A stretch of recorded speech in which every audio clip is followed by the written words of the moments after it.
think has to be face-to-face and on-site. And yet you are very successful online. Sethu, how did that happen? Thanks, Kim. That's very kind of you to say. I think it was a combination between getting onto Upwork at the right time, as well as understanding what my core skill is. So I tried to get my profile accepted onto Upwork at the end of 2020. Back then, acceptance wasn't automatic.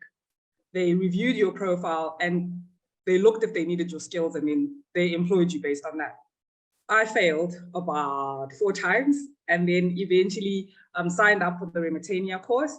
And in that course, I learned that it would be better if I changed my specialization from construction management to just general project scheduling. And my profile was accepted. And soon enough, the work started to come in, very slowly at first. And what I did when I had very little work is I started to try and understand the Upwork environment and see where there were gaps. And I saw that many employers are looking for a diverse skill set. So back then, I could only schedule using Microsoft projects or Excel.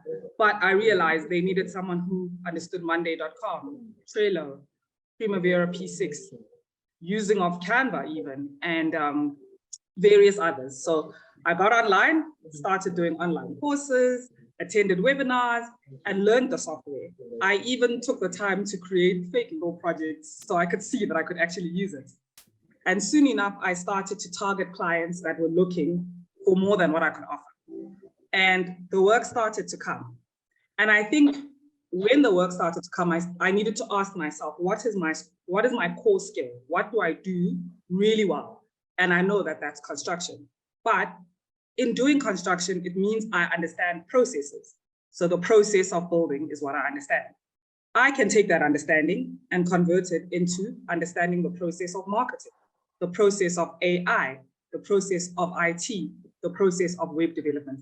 And that worked really well in terms of translating to clients, in terms of my skills and abilities, and translating to more work. So do you find it to be a constraint living in Africa and working online globally? No. In fact, I always say to people, I think that's a superpower. Being African is a superpower because when you look at the resources we have in Africa and what we're able to achieve, we're doing amazing things compared to our European or American counterparts. I also lived in 4 different African countries and worked there. And I think that taught me cultural sensitivity and understanding work environments that are very different to those in Johannesburg where I grew up. So as a female engineer, oftentimes I would walk onto site and my foreman was my father's age. So there was a fine line to tread between respecting him and also having to guide him as to what I wanted done and chasing him for a deadline. It's very different overseas. I think no one pays attention to your gender, your age. They pay attention to your brain and what you do. And so that was probably the biggest adjustment. And what is it like to work across so many time zones? I really enjoy it. I think I try and make it work for me. I do UK clients in the morning, and then I do US clients from about midday until late at night. I kind of try and balance it. Sometimes I need to put hours in over the weekend to make sure that my UK clients are well ahead of time. And I like my clients' workday to begin with everything scheduled. So they know, okay, this has been achieved. This is still to happen. I communicate with my teams. I find out, where are you? What are you doing? What were you able to achieve? Where's the backlog? How are we going to overcome that? And we plan it for the day. Some I plan for the week, and that works well for me. And how did your online success change the possibilities of your future? It changed the possibilities of my future dynamically. I think I'm at the age now where I have 2 teenage daughters who are about to leave the nest and go to university. And when they go, I think the options as to how and where I work become even broader. My husband, who's also an engineer, travels extensively and does projects all over the world. So he travels, and now I can travel with him and work because basically my job is my laptop. What is the main benefit you're experiencing as a result of online success? I think the main benefit really is financial, realizing that I won't always have work. I always make sure that I have a buffer of cash that I put away for those lean months and that it can carry me through. That's probably my biggest advantage at present. And what do you find challenging about working remotely online, and what do you do to overcome those challenges?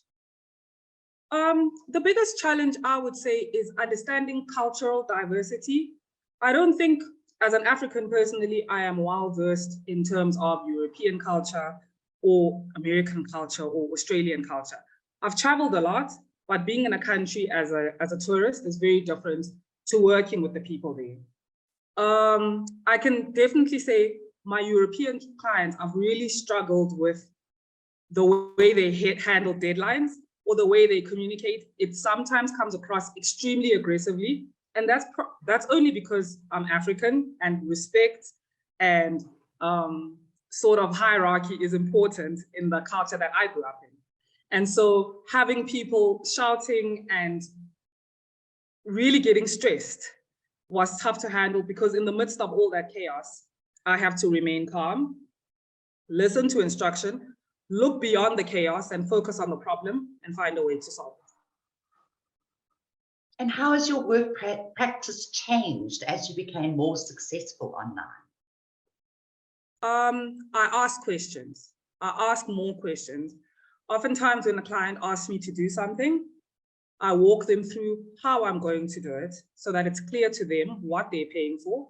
And then I understand what their expectations are, both in time and execution in terms of what they want me to do.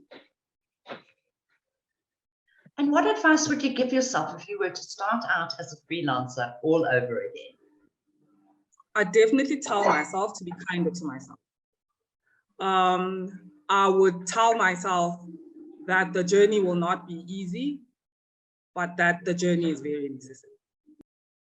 Tell us about a freelancer project you really enjoyed doing.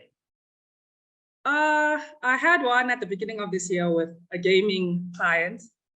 What I really enjoyed about it is the fact that, you know, gaming is really popular at the moment, particularly with children and some men, but many people like gaming, and it comes across as just general entertainment. I completely underestimated how technical it is. So when the clients employed me, I had a team of computer scientists, computer programmers, graphic designers, writers, editors, and then finally the publishing team. I had no idea of how technical it was. I loved it because I sat in this hub with all these scientists making images come to life and producing online books. And so it was understanding, when does the client want to publish the online novel? How much money is he expecting to pay? Or how much money is he expecting to make? In order to make that money, how much time does he have?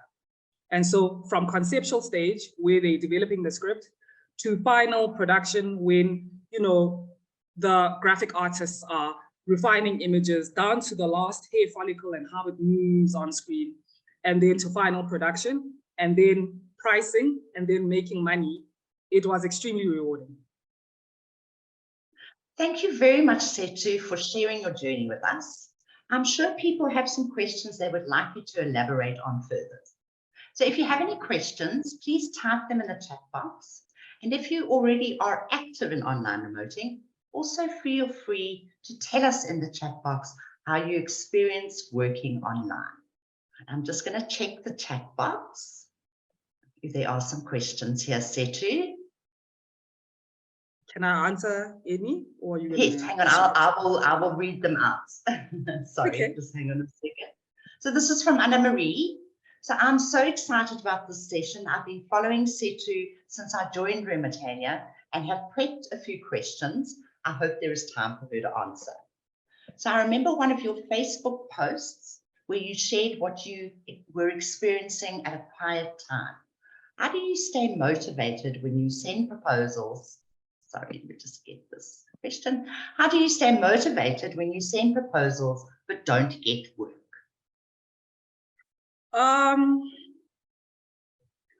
How I stay motivated at those times is to tell myself that sometimes actually it's not me. It's not me. It doesn't mean that there's something wrong with me. The opportunity just doesn't coincide with the timing for me. And that's okay. Because in the quiet times, in the learning that happens during the quiet times, the reward that comes out of the end of those quiet times is well worth the wait. And you mentioned on your Facebook post that not all your online work is related to engineering. So how did that happen? And how do you know you had the skills to do these jobs and that you could make money doing it? Okay, so I answered this question partially when I spoke earlier. So when I understood that my core skill was construction, I tried to break that down and say, what is it about construction that makes me good at what I do? And the fact is, I understand the process of building. From foundation to roof, I understand the inputs that are required to make sure a foundation is stable, to excavate, to build brickwork, to make sure the wall is straight, to plaster it, etc., etc., etc. If I can understand those processes, surely I can learn the inputs for marketing and use those inputs to make sure that I see a project to fruition. What I've really, really enjoyed is that my brain can comprehend things and put them together in a way that I didn't think I would do before. A good example, right now, I'm communicating with a client in Canada who is involved in machine intelligence. I have no clue what the man is doing, none. But I spend 2 or 3 hours a day reading up on stock markets, Forex, stock exchange, fintech, to understand how it all comes together, because basically he helps traders and investors understand how stocks are doing and where to invest. And he needs someone to help him see the process through. Which ones are doing well? Which ones are spiraling downwards? Which ones are wise to invest in? Which ones are at risk? Which ones are high profit? And that's really exciting. I think it's really great to know that your brain is capable of more than what you just studied. I hope that answers your question, Anne. Thank you. I sometimes find it difficult to balance my online clients, this is still from Anna Marie, with non-online clients. Do you only do online remote work or do you still work on site? If you do both, how do you manage it to be successful? Okay, so most of my clients are on Upwork. One requested me to take our relationship off Upwork after a year together. And I agreed to that because what she pays me is not a lot. And if I stayed on Upwork, obviously they collect a fee. It just becomes not worth it. But also because the work that she does was something close to my heart. I really didn't do it for the money. I did it because I wanted to give back. She teaches, or she provides courses or STEM related courses for young girls in refugee camps. So we have a team in Syria, we have a team in Turkey, we have a team in Jordan, and now we're working on a team in Ukraine. And they do exciting stuff. For anyone on the panel who's a scientist, teaching Newton's laws, using video, giving them projects to do, teaching them maths, how to draw a straight line graph, and being really creative and innovative about how to do that, so that they have some interest in what science is, because you never know that seed that you plant, where it's going to land up, especially when it comes from another girl who's also a product of STEM education, such as myself. Do I have any non-remote clients? I have 1 or 2 in country that I do. And for those, honestly, I do it for free. It's important to me. I think I'm financially okay and can handle the punch. I mean, I did a solar installation project at my girls' school. I did an installation of a fiber fence around the school perimeter. Got another client who's a church, and they're currently building a facility, and I'm project managing that for them. And because of the situation that I find myself in, I prefer to do those at no cost. You're a busy lady. And then Sethu, how much time do you spend on upskilling? I upskill during downtime, and I'm looking back, I'm really glad I had so much downtime in the beginning because I really, really invested in myself and what I can do. That being said, I have had the odd client that has asked me to, say, for instance, draw up a schedule and gave me a software I had never used. Primavera P6, I learned on the fly. For a client that was it was a 5-story parking garage in Tampa, in Florida, and I had 3 days to learn Primavera P6 and draw him up a baseline schedule and update it monthly. And somehow it happened. And this is from Conrad Mayer. Given that you were already an engineer, what made you go into online remoting, and how long on average did it take to get going with online remoting? And is online remoting your primary source of income at the moment? Okay, so online remoting is my primary source of income at the moment. And I started doing engineering work mostly on Upwork in the beginning because that's what I know. That being said, can you just read the beginning part of the question again, Kim? Given that you were already an engineer, what made you go into online remoting? What made me go into online remoting was that there was a slump in the construction industry, and I really, really struggled to find work. At the time, I had just returned from East Africa. We lived there for about 5 years, and the advantage of living in a country that is so far behind developmentally is that there's so much work for someone of my skill set to do. So I really enjoyed living in East Africa. I really enjoyed working there. There was heaps of work for me to do. But coming back to Namibia, there was a real crash in the construction industry, and I had very, very little work.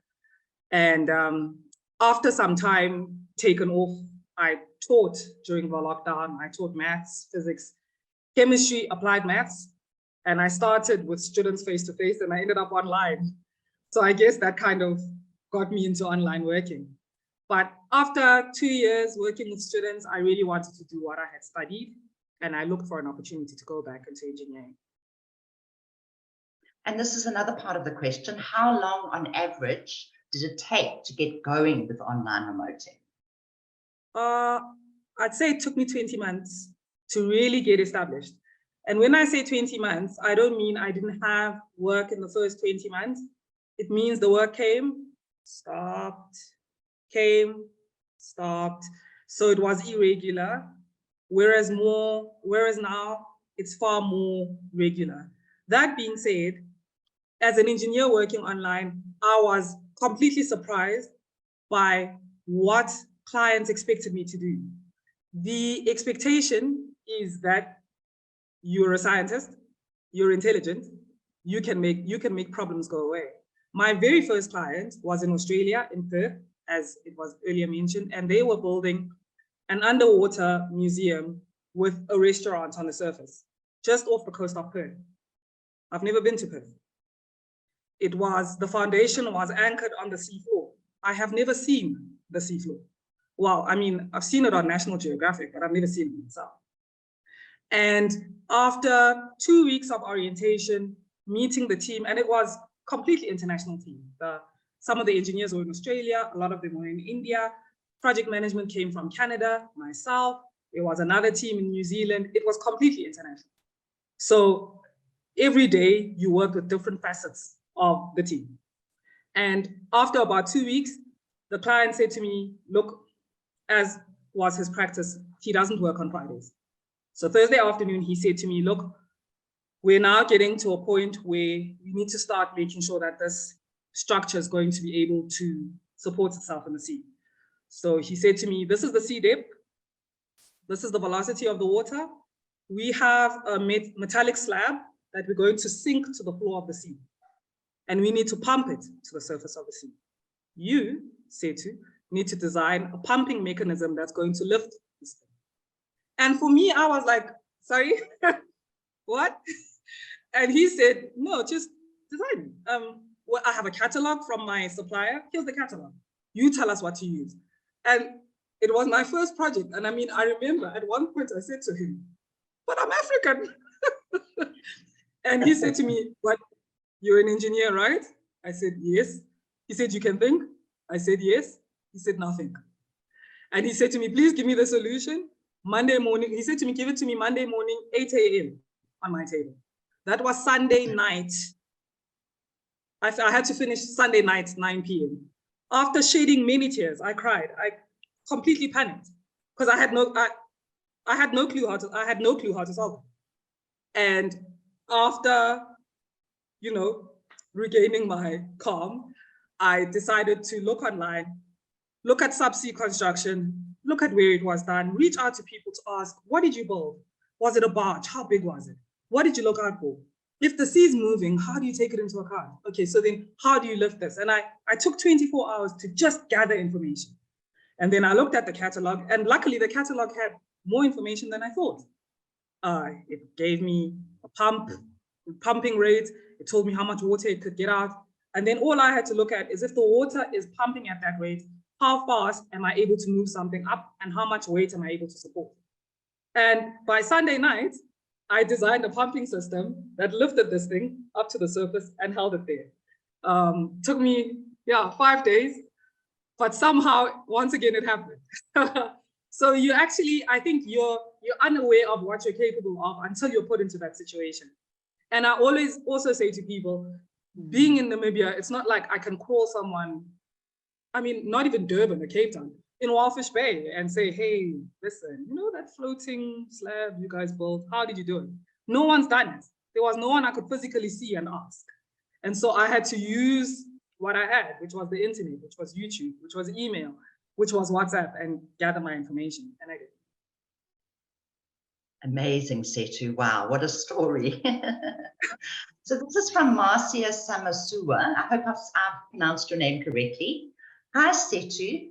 As you are an engineer by trade and had to pivot your career and skills, how did you manage the imposter syndrome that is usually associated when you change your area of expertise? I think I'm honest with people about what I can and cannot do. I'm also honest about the fact that I'm happy to learn and I'm happy to try. And when I fail, I'm going to own up to it and I'm going to try. And then this is from Sarian Latahan. I'm sorry, I hope I pronounced your name correctly. How do you first break into the market on the platform? How do you stand out and land your first job? I've tried Freelancer with no success. Try, and try again. I put my profile up on Upwork the first time in November 2020. It was accepted on the 31st of May 2021. And then this is from, sorry, carry on. No, I'm done.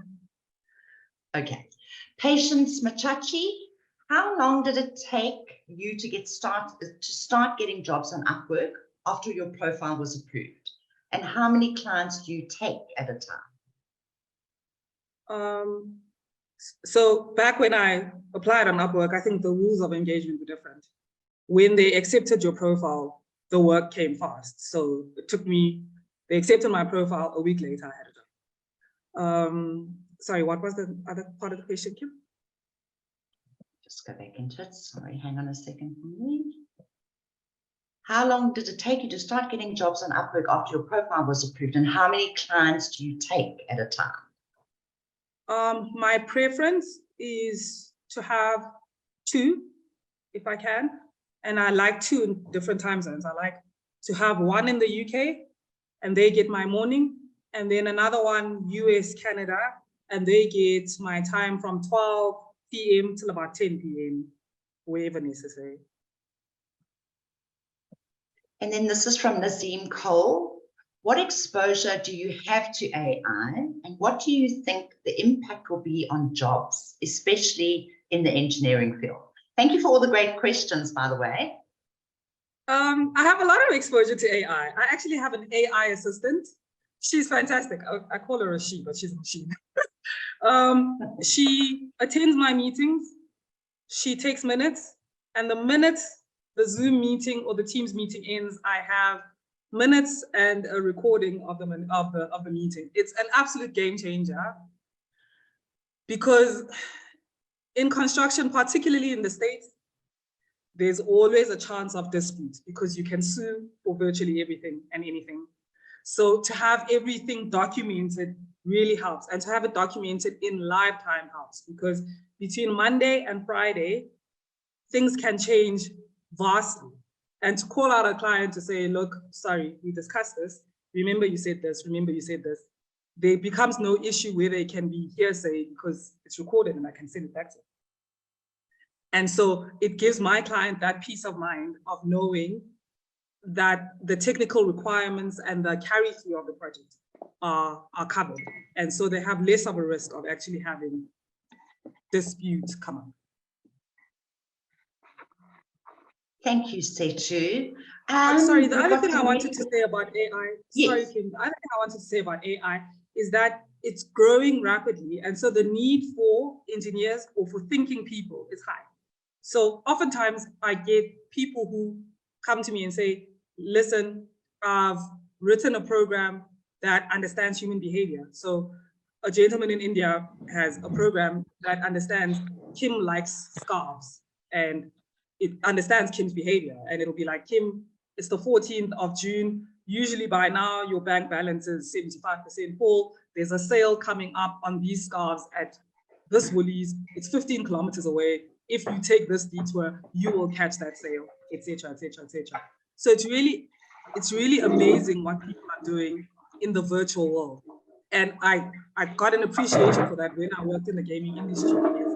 The potential and the impact of AI, it's massive. Definitely.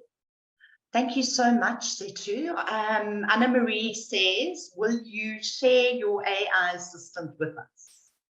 I will, yes. So if you wonder how you can make use of Remotania to help you succeed online, there is a link in the chat box that you can click on to engage with Remotania in a way that is relevant to you. So let me just explain. If you wonder how you can make use of Remotania to help you succeed online, there's a link in the chat box. So please look out for that link. And thank you so much for your time. I'm going to stop the recording now.